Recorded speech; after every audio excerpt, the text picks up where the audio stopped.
Welcome to Biography Central. You are listening to Life of Sri Ramakrishna, a complete biography. Chapter 18, Love Transcendental.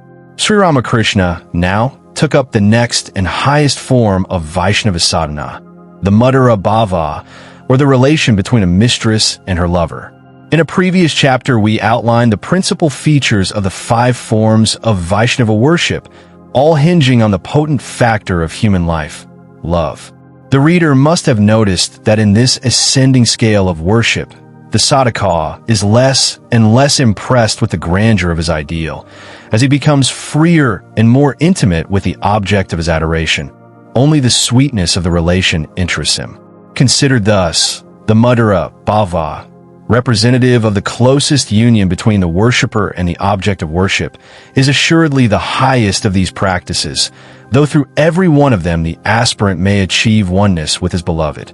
That such oneness even produces physical transformation in the devotee is repeatedly borne out by the evidence of spiritual history. In the conjugal relation with the deity of which we are speaking, the devotee thinks of his beloved with the same intensity as a mistress dwells on the charms of her lover. Here, there can be no artificial barrier, no obstructing social or moral tie. She pursues her object with the whole energy of her soul and is happy only when she has attained her end. This phase of religious practice was developed by Sri Chaitanya and his followers. In the Puranas, the religious history of ancient India, we find a beautiful expression of this form of worship in the Vrindavan episode of Sri Krishna's life. The milkmaids of Vrindavan were mad for Sri Krishna. They sought no personal ends. They did not care for their own happiness. Their one object was to please Sri Krishna, the embodiment of beauty in all its phases, to whom they had surrendered their body, mind, and soul. The imagery used in the Puranas to describe this state of mind has, of necessity, been clothed in human language and, taken literally or superficially, seems sensual in the extreme, but as expressions of a condition of bliss far beyond a range of the sense. As we have been assured by Sri Ramakrishna, they really are. They may be properly interpreted in one way alone, as the rhapsodies of the gopis in a superconscious state express perforce in sensuous language. It might be interesting to our readers to interpolate here the philosophical meaning which is behind of this practice of love. In the masculine form of Sri Krishna is personified the idea of the Paramatman, the formless existence, knowledge, bliss, absolute, Satchidananda, and the Purusha, that is, the male principle of the universe. Everything with form in the universe, whether gross or subtle, is the Prakriti, infinite nature, or the feminine principle, the consort of the Purusha personified as Sri Radha. The attributes, bhavas, characteristic of this Prakriti or feminine principle are nothing but different modes of approach to the Purusha personified in the gopis of Vrindavan. Chief among the gopis is Sri Radha. She it is who is closest to her Lord, and who becomes merged in him. So she is the Mahabhava, the great Bhava, the synthesis of all the other Bhavas, and at the same time the goal of them all. Hence, if one worships him wholeheartedly, with absolute purity of spirit through any one of the Bhavas, one attains Mahabhava, and through it, the goal, liberation or bliss absolute. To make Radha's relationship with Krishna the basis of one's meditation. Like her, to feel pleasure only in that of Krishna, to the exclusion of all personal motives, is the consummation of all other forms of devotion. The votary of the conjugal relation serves his beloved like a servant, counsels him, rejoices and sympathizes in his joys and sorrows like a friend, and watches over his mental and physical comforts like a mother, endeavoring to please him in all respects. The perfect devotee of this type is obviously one who looks only to the comfort of the beloved, regardless of his own personal pleasure or convenience. Though jarring to modern ears, this form of discipline has its value to the Vedantist. It is a matter of common experience to him that an idea may become so predominant in the mind as to force out all others, and that this peculiarity of the mind may be used in the subjugation of the lower nature and in the development of the spiritual one. like using one thorn to take out another. To illustrate, the idea which is the basis of all other ideas in the human being is the conviction of being a body, either male or female. If a man can so inoculate himself with the idea that he is not a man, but a woman, as to be to all intents and purposes a woman, that idea, in turn, may be made to give way to a higher one, that there is neither man nor woman. This is the idea back of the Madhura form of discipline. To the Vedantist, the aspirant who perfects himself in the practice of the conjugal relationship with God is very close to that transcendental state, which is the goal of the Advaitist. Note, what is being described above is to transcend both the male and female sexes, and to rise above in order to realize the ultimate truth. It must not be confused with the current woke ideology in the West, where people are being encouraged to identify as a different sex. We have seen that when Sri Ramakrishna embarked on any course of sadhana, it was with such one-pointed zeal that everything but the things necessary to the sadhana of the moment was disregarded. When the desire to practice the Madhura Bhava came to him, he asked and obtained from Author a complete outfit of women's clothing. Then began his life as a gopi of Vrindavan, mad with love for Krishna.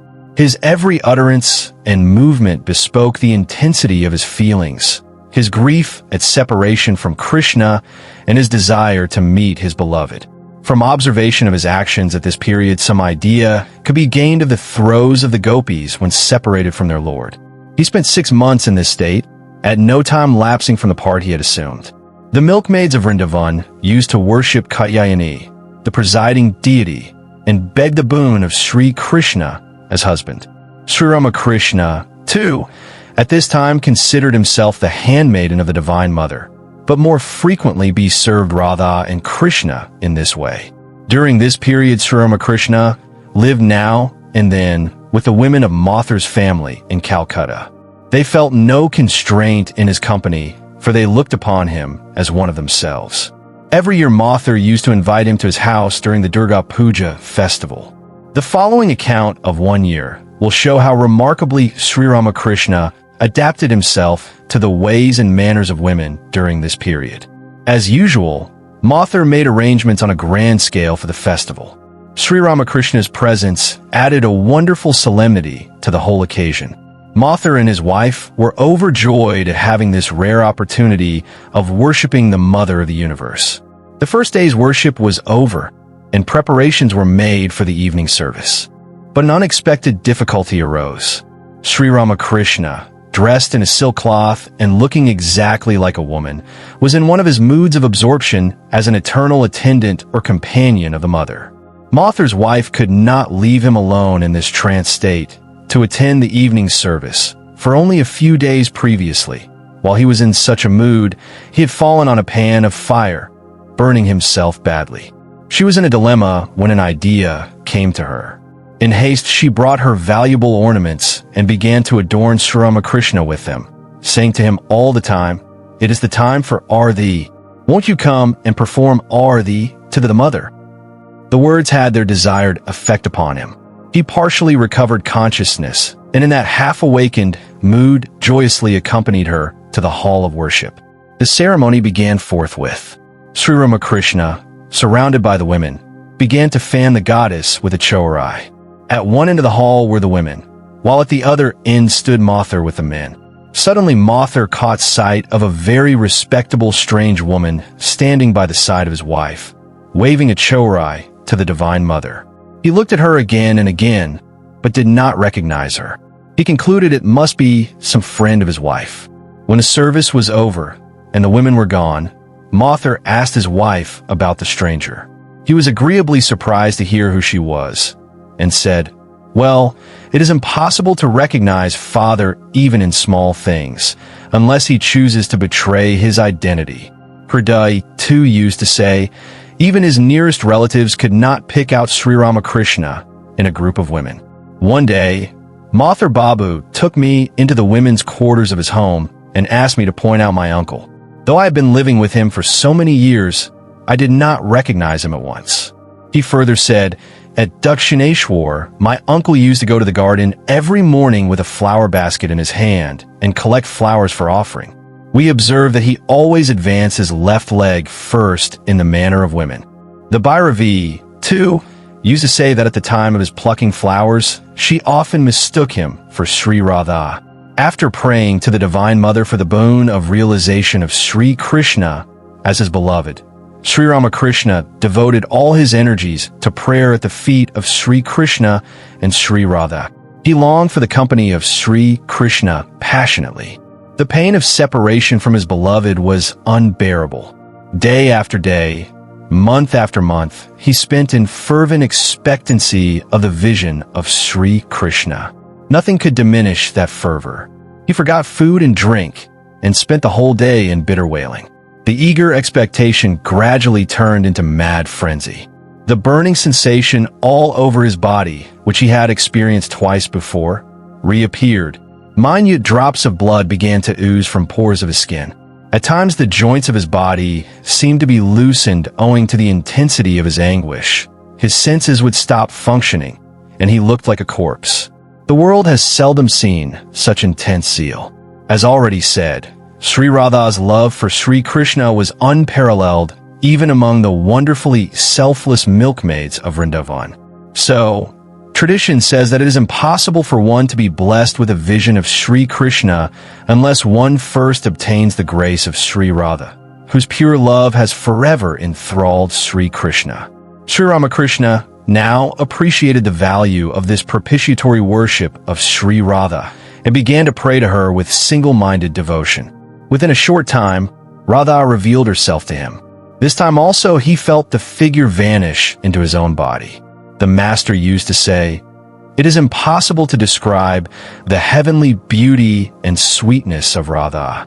Her very appearance showed that she had completely forgotten all personal considerations in her passionate attachment to Krishna. Her complexion was light yellow. After this vision, Sri Ramakrishna began to feel himself to be Radha. It was his constant meditation on her character that obliterated his own personality and transformed him into another Radha. Now is fully manifested in him that supreme passion and attachment which characterized her. He was the very picture of Mahabhava. The Brahmani and the learned devotees like Vaishnavcharan were amazed at this and found it to be identical with the unique state of Radha described in the Puranas and of Sri Chaitanya hundreds of years later. The master, referring to this period of his sadhana, said, "The manifestation in the same individual of 19 different kinds of emotion for God is designated in the books on bhakti as Mahabhava. An ordinary man takes a whole lifetime to express even a single one of these. But in this body, meaning himself, there's been a perfect manifestation of all 19. This complete identification with Sri Radha and meditation with passionate love upon Sri Krishna brought the master in a short time to the consummation of his practices. Sri Krishna in his exquisitely graceful form revealed himself to him and fulfilled the hankerings of his soul.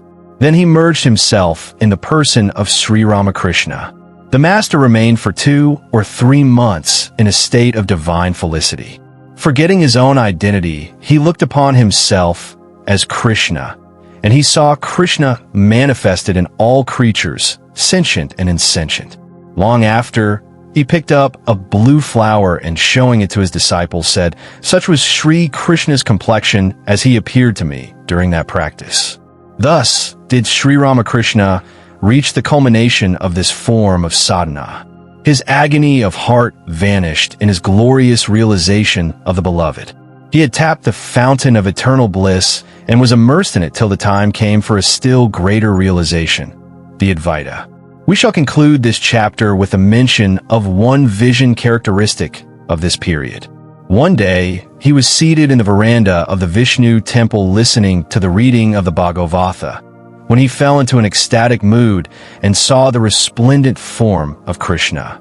Next, he found that luminous rays issuing from his lotus feet in the form of a stout rope touched first the Bhagavata and then his own chest, connecting for some time all three.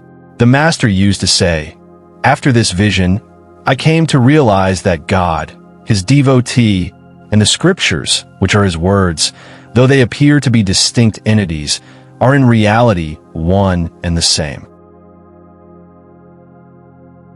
I hope you like this chapter. We need volunteers and sponsors to create content with even better quality and with more variety. If you wish to join this initiative as a volunteer or sponsor, please click the links given in description below.